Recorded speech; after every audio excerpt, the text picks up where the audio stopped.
Another week begins in the Republican presidential campaign in a place that few people would have thought just a month ago, and that's with Donald Trump dominating the headlines.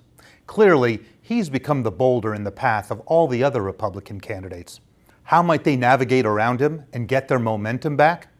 Well, in recent days, we saw several tactics that are probably going to surface again this week in the Republican race.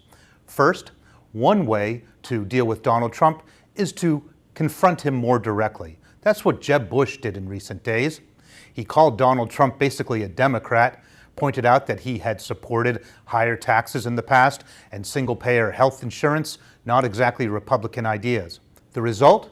The media took a 16-candidate race and basically turned it into a two-man race between Donald Trump and Jeb Bush, with Bush as the leading antagonist to Trump. And that suits Jeb Bush just fine to put himself in the spotlight in that way.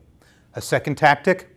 Put yourself in sympathy with Donald Trump and hope that if he collapses, his supporters will come to you. That's what we're seeing from Ted Cruz and Scott Walker. Cruz, in particular, is showing himself as supportive of Trump's immigration policies, reaching out personally to Trump, not criticizing him, and trying to reaffirm his ties to grassroots Tea Party leaders to show that he's the leading anti-establishment candidate. If Trump goes away, maybe his support will fall to Cruz. Third tactic, ignore Trump and suggest that the real meat of the campaign is elsewhere. That's Marco Rubio's strategy. He's not engaging with Trump. Instead, in recent days, he's given several speeches, more in a series of speeches, on the economy. His point is that the next Republican nominee needs to talk about the economy in a sophisticated way, about disruptive technologies, about new ways to educate people for a changing economy, about globalization, automation, not illegal immigration.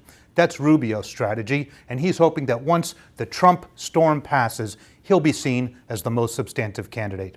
In any event, all the candidates are sure, no matter what they do, to have Trump on their minds as they lay out their plans for the coming week.